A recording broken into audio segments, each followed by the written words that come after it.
Olá, saudações a todos que se unem a nós neste momento, nesse espaço virtual, em nome do Centro Espírita Allan Kardec de Campinas.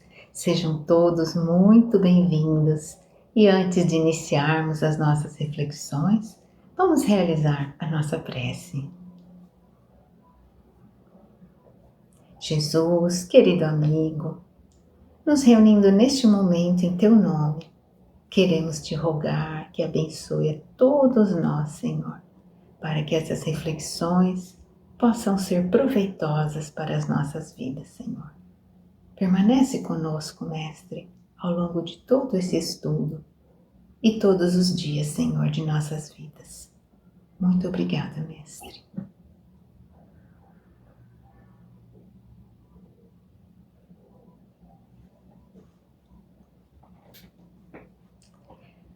Hoje vamos refletir sobre o capítulo 14 do Evangelho segundo o Espiritismo. Este capítulo se intitula Honrai vosso pai e a vossa mãe. E esse título já nos dá uma indicação de que ele está ligado à família. Algumas pessoas falam que a família é uma coisa muito ruim. Já chegaram até me dizer assim: ai, família, ela dura demais. Às vezes ela é boa, mas dura muito. Como se ela fosse uma coisa que não tivesse importância para nós. Será que isso é verdade? É claro que não. Nós aprendemos com Allan Kardec, em O Livro dos Espíritos, ele teve a oportunidade de fazer uma pergunta muito importante. Ele perguntou assim: qual seria para a sociedade a consequência da dissolução, da ruptura dos laços de família? E eles respondem que seria o recrudescimento, ou seja, o fortalecimento do egoísmo, já nos dando uma clara indicação de que a família tem um papel importante nesse trabalho nosso de reduzir o egoísmo. Então a família é de fato importante. Ela continua sendo, como aprendemos um dia na escola, a célula mãe da sociedade. Cada núcleo familiar que fornece os membros, os elementos que amanhã depois estarão na sociedade. Então ela é uma célula e ela compõe, por assim dizer, esse tecido da sociedade. É por isso que cada núcleo familiar deveria se empenhar para ter ali a melhor convivência, os melhores valores morais, porque cada um de nós sai daquela família e vai conviver com as outras pessoas. E o que é que nós levamos? Aquilo que nós aprendemos ou aquilo que nós não aprendemos.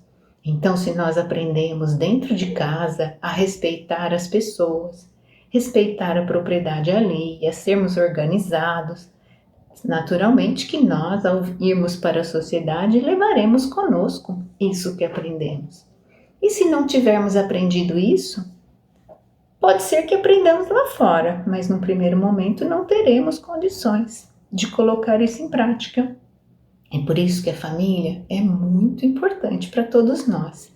E o mandamento, honrai vosso pai e a vossa mãe, que dá o título para esse capítulo, vem nos orientar a esse respeito. Esse título vem lá do Decálogo, os 10 mandamentos trazidos por Moisés lá no Monte Sinai, há bastante tempo.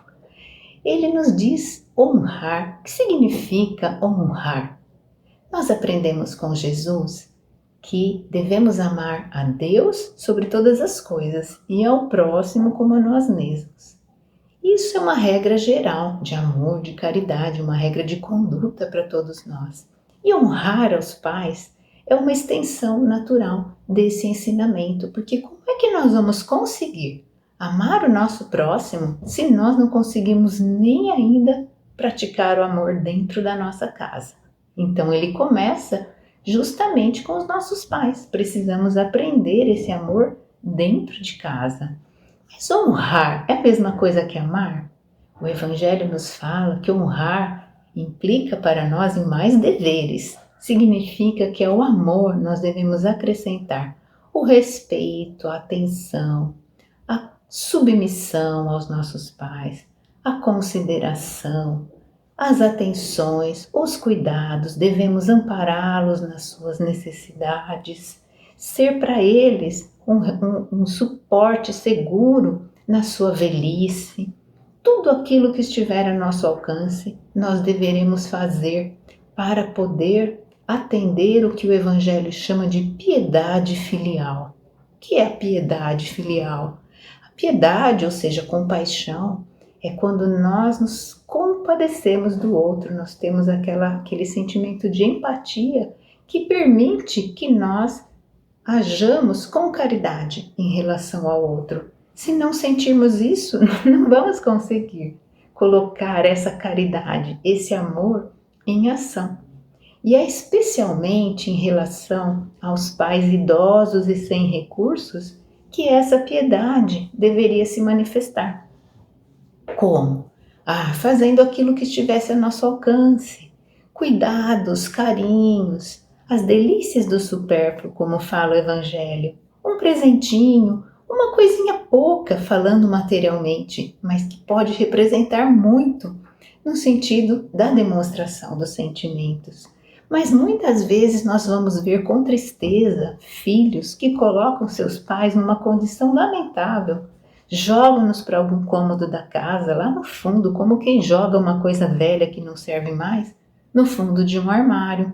Às vezes colocam os pais para trabalhar pesado nas suas casas, como se fossem seus funcionários, dando tarefas que não cabem mais, porque por acaso os pais que já estão cansados, idosos, já fizeram tanto por nós, têm agora que trabalhar por nós que temos mais forças físicas e mais condições do que eles? É claro que isso está errado. Às vezes, esses filhos também ficam recusando, às vezes, alimentos e condições, medicamentos, qualquer outra situação que eles precisem. Eles não fazem isso e se esquecem que esses pais certamente fizeram muito para que hoje eles pudessem estar aqui. Porque nenhum pai, nenhuma mãe contou as noites em que passou acordado, velando ao nosso lado. Não é aquela mãe que quando o filho é pequeno e faz no berço, ela já pula da cama e já vai ver o que está acontecendo. E não fala assim, não, já fui 5 vezes levantar, não vou mais levantar agora. Não tem isso, né? Não tem limite. Todos os sacrifícios, as renúncias, as privações que eles fizeram para que hoje nós pudéssemos estar aqui. Nós não temos noção, não temos condição de avaliar. Talvez alguns de nós, quando nos tornamos pais, podemos começar a ter uma ideia, porque nós começamos a nos dedicar também aos nossos filhos. E aí um dia a gente pensa, nossa, meus pais devem ter feito isso por mim também, porque hoje eu estou fazendo em benefício do meu filho. Então nós precisamos, sim, tentar realizar esse mandamento de honrar os nossos pais. Talvez alguém esteja pensando, meu pai não foi bom para mim. Meus pais, minha mãe, me abandonaram, não quiseram saber de mim, não me dão atenção, não me abraçam, não falam que me amam. E certamente todos nós temos as nossas reclamações, que do nosso ponto de vista vão ser legítimas, mas ainda que nós tenhamos essas reclamações, nós temos que sentir por os nossos pais gratidão. Não tem como nós não sentirmos isso, porque por piores que eles sejam, do nosso ponto de vista, se nós hoje estamos aqui encarnados num corpo de carne, foi porque permitiram, porque poderiam ter interrompido aquela gestação. E aí onde é que estaríamos agora? Na fila para reencarnar aqui na Terra, dispostos aí, vendo quem estaria disposto a nos receber. Mas alguém nos aceitou, ainda que não tenha feito por nós aquilo que nós gostaríamos que fizessem. Então devemos sentir pelo menos gratidão. E esse é um dever que os filhos têm em relação aos seus pais, sem jamais negar a família, negar esses pais. Mas alguns podem também alegar, mas até Jesus negou a sua família. Tem uma passagem no Evangelho que faz, talvez, com que uma compreensão incorreta dê essa ideia. Mas vamos examiná-la com um pouco mais de cuidado. Conta então o evangelista Mateus, Marcos também nos conta isso, que Jesus entrou numa casa para realizar as suas conversas, as suas pregações. E as pessoas já estavam se aglomerando ao redor dele, porque gostavam de ouvi-lo falando. E nesse dia a casa estava tão cheia de gente que eles mal conseguiam espaço para tomar suas refeições ali. E lógico que todo mundo ficava sabendo o que acontecia. A sua mãe e os seus irmãos ficaram sabendo. E como eles não entendiam ainda, talvez muito bem, o papel de Jesus, ficaram preocupados, talvez achando que Jesus estivesse fora de si. E foram até lá, mas não conseguiram se aproximar, porque devia ter muita gente. Mas pediram que alguém chamasse Jesus. Então eles devem ter ido, um falando para o outro, imagino, até que chegou em Jesus. E disseram assim: Senhor, estão aí sua mãe e seus irmãos e mandam chamá-lo. E Jesus faz então aquele comentário que é aquele que deixa as pessoas em dúvida. Ele olha para todo mundo ali e fala assim: quem são meus irmãos e minha mãe? Ele diz: eis aqui meu irmão, minha irmã e minha mãe, porque todo aquele que faz a vontade de meu Pai que está nos céus, esse é meu irmão, minha irmã e minha mãe. E as pessoas devem ter ficado horrorizadas, como talvez ainda hoje muita gente fique quando não entende esse ensinamento. Será que Jesus estava negando a sua família? Claro que não. Ele, em várias outras ocasiões, demonstrou que tinha muito carinho pela sua mãe e respeito por todas as pessoas da família, sempre pregando o amor ao próximo. Mas ele estava aproveitando aquela situação para nos dar um ensinamento a mais. Qual o ensinamento? O ensinamento a respeito da família espiritual. Nós aprendemos dessa forma que existem duas famílias. Uma família é a família corporal, que nós conhecemos. É essa família aqui, de sangue. Então, um homem se junta com uma mulher e eles fornecem um material genético para que um novo corpo possa se formar e um novo espírito possa vir habitar aquele corpo. Porque o pai e a mãe, eles não dão uma parte do seu espírito para o filho, só fazem o corpo para que um espírito que já existia antes venha ali habitar temporariamente, digamos assim. Então, esse pai, essa mãe e todos os membros dessa família, que estão ligados pelo sangue, vão permanecer um tempo juntos aqui. Mas esse tempo, ele é muito curto, porque quando o nosso corpo morrer, nós retornamos à nossa condição de vida verdadeira, que é a vida espiritual. E essa família vai se transformando, vai mudando. Então ela é bastante passageira. E a família espiritual? A família espiritual, ela dura bem mais, porque cada um de nós é um espírito imortal. Ela se forma pela união de espíritos que têm afinidades, têm gostos em comum, sentimentos em comum. E esses espíritos vão formando essas afinidades também por experiências vividas dentro da família corporal, não somente, mas também. É assim que nós vamos encontrar em nosso caminho vários espíritos, às vezes fazem parte da nossa família espiritual, mas não da família corporal. Às vezes a gente se dá melhor com alguém fora da família do que com aquele que convive conosco ali debaixo do mesmo teto. Então a família espiritual, ela vai se fortalecendo ao longo do tempo e ela já existia antes da família corporal, ela vai existir durante o tempo em que nós estamos aqui compondo uma família e ela continua existindo depois. E essa família vai aumentando, né? Nós vamos construindo esses laços. No futuro será uma grande família, quando todos nós estivermos agindo de acordo com as leis de Deus. Vai ser essa família que Jesus citou nessa passagem, né? Quando ele diz: minha mãe, meu irmão e minha irmã são aqueles que fazem a vontade de meu Pai que está nos céus. Nós ainda não conseguimos fazer tudo, fazemos só um pouquinho, mas nós estamos no caminho e chegaremos lá. Então essa família desempenha um papel importante para todos nós e ela nos ajuda, esse entendimento da família espiritual, nos ajuda a entender dificuldades que nós vivemos aqui na nossa família corporal. Por exemplo, o caso de ingratidão dos filhos. Esse capítulo traz uma mensagem de Santo Agostinho a esse respeito. Ele começa dizendo que a ingratidão é um dos frutos mais odiosos do egoísmo e que revolta os corações mais honestos e nos dá um raciocínio para tentarmos entender uma possível razão para esse filho ingrato que às vezes está dentro da nossa família. Então ele diz assim, vamos imaginar aquele espírito que nós talvez um dia tenhamos prejudicado muito. Talvez tenhamos roubado suas posses, destruído a sua família ou até tirado a sua vida. E esse espírito, então, no momento que retorna à sua condição verdadeira, na pátria espiritual, sem o corpo físico, está alimentando por nós grande ódio. Muita raiva, talvez não tenha tido condição de se vingar, talvez tivesse esse sentimento.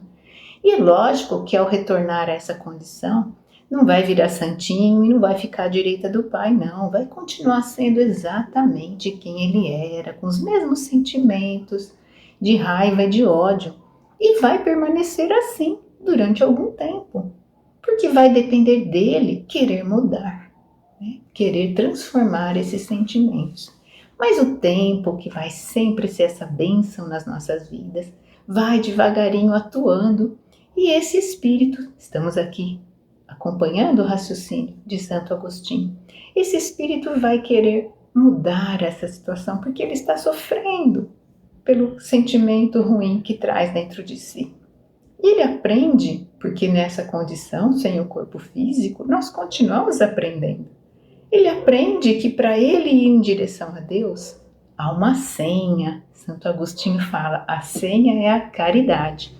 E como que vai existir caridade se nós não esquecermos das ofensas, não perdoarmos aqueles que nos fizeram mal?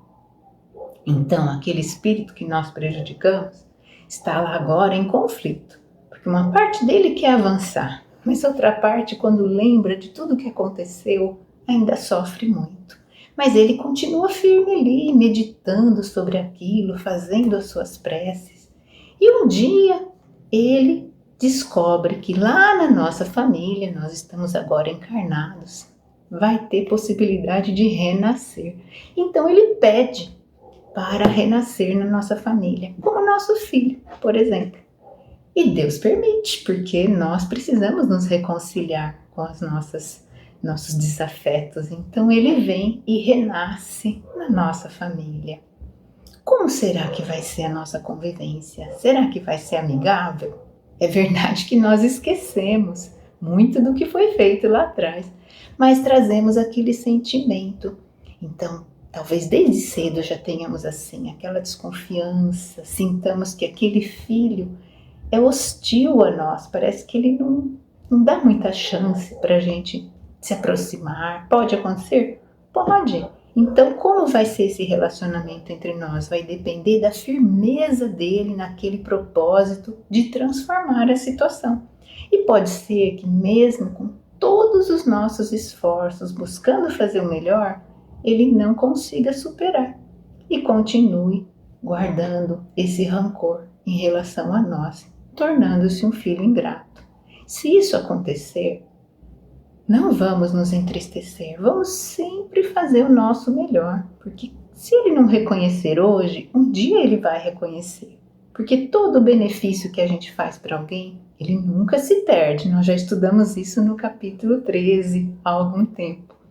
Então vamos ficar tranquilos. O problema é quando nós não fizemos aquilo que nos cabia, porque há pais que também não se preocupam em orientar os filhos.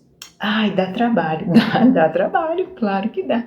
Mas às vezes dão ali na mão do filho Um computador, um telefone celular hoje em dia, fica lá jogando alguma coisa e assim eu fico livre para fazer outras coisas, você não me incomoda.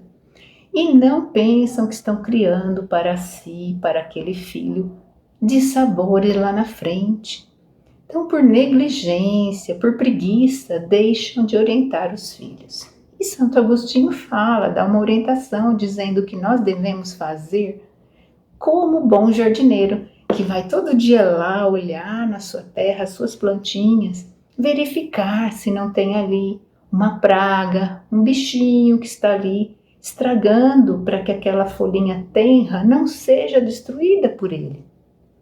Da mesma maneira, cada um de nós, quando vem para cá, traz as suas tendências ruins, do egoísmo, do orgulho, da vaidade, e cabe aos pais orientar desde cedo, porque se não fizerem isso, esse egoísmo e esse orgulho vão tendo raízes mais fundas no nosso coração e no futuro podem reverter na ingratidão em relação àqueles pais que não nos ensinaram. O que pode acontecer nesse caso? Os pais vão experimentar grande tristeza, certamente, quando se derem conta de que estava a seu alcance ter feito algo por aquele filho e não fizeram, por algum motivo, por preguiça, por falta de vontade ou de entendimento. Mas isso tem problema? Bem, tirando um tempo que a gente vai passar para superar isso, tudo bem, porque nós somos espíritos imortais e Deus nunca fecha a porta para um espírito arrependido. Qualquer um de nós que considerar que não agiu bem e vai precisar de uma nova oportunidade, Deus vai sempre nos dar essa nova oportunidade. Por isso não precisamos ficar tão tristes nessa situação. E aí vem a importância de fazermos o melhor desde já. Por que esperar lá na frente? Se hoje nós estamos aqui na família, vamos fazer o nosso melhor, cada dia. Aliás, vamos aproveitar para não honrar apenas os pais, vamos honrar os filhos, os irmãos, vamos honrar todos aqueles que convivem conosco. Porque se nós estamos juntos nesse grupo familiar, não vamos achar que é por engano. No desenho animado da nossa infância, a cegonha passava voando, dava um soluço, fazia uma entrega errada. Mas nós não estamos na família errada, não.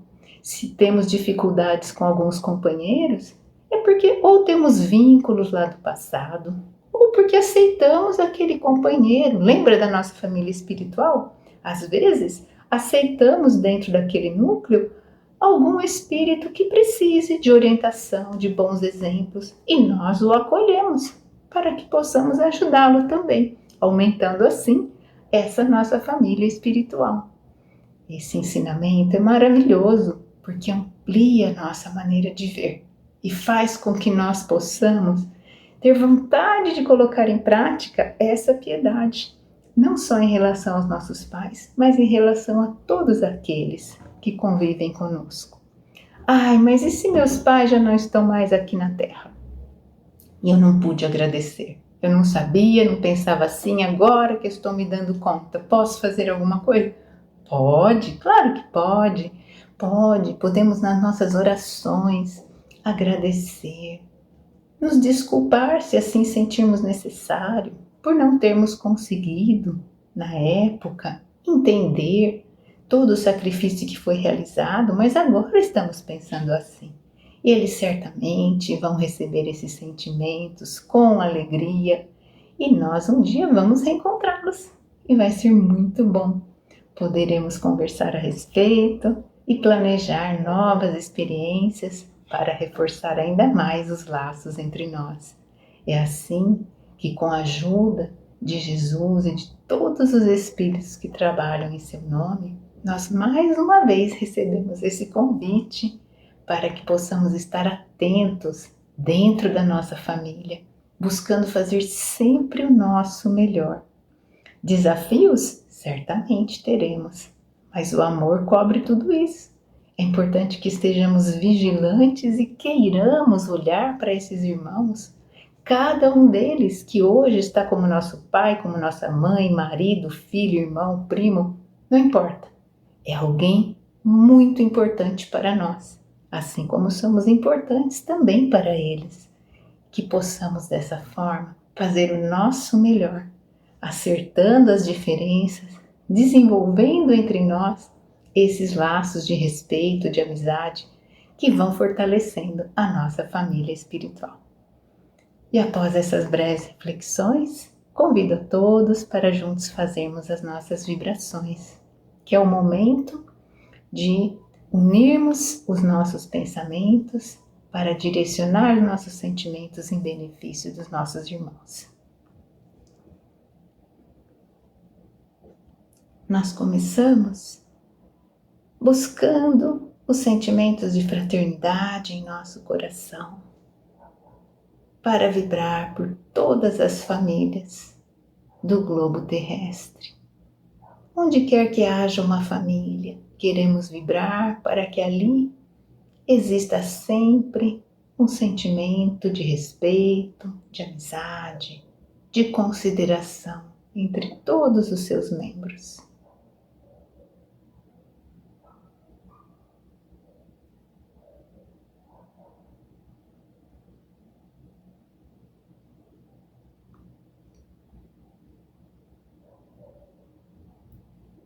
Vibramos agora pelos lares em desarmonia. Quantos lares onde talvez a violência, o desrespeito estejam presentes e queremos envolver esses irmãos com os nossos sentimentos de paz, de concórdia, para que possam receber do mais alto as boas intuições e que se possa restabelecer dentro desses lares a harmonia, a convivência amiga.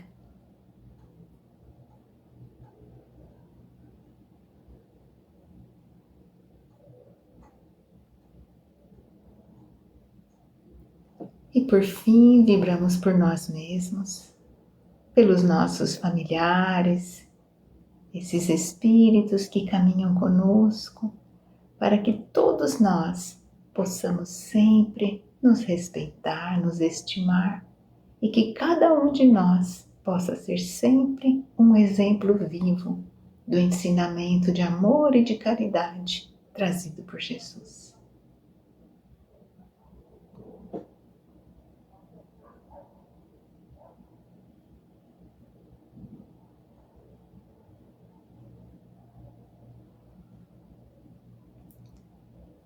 E nós encerramos dessa forma as nossas vibrações, agradecendo Jesus por este momento em que pudemos parar um pouquinho para refletir sobre esses assuntos importantes para nós. E queremos te pedir que nos fortaleça sempre, para que não nos falte a vontade firme de buscar fazer sempre o melhor, Jesus. Não apenas dentro das nossas famílias, mas onde quer que estejamos.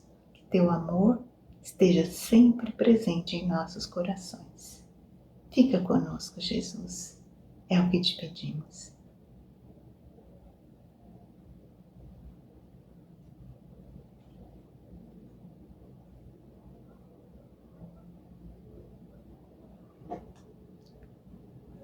E assim nós encerramos a nossa atividade de hoje, agradecendo pela atenção, pelo tempo de cada um de vocês e que possamos oportunamente nos encontrar em outro momento de estudo.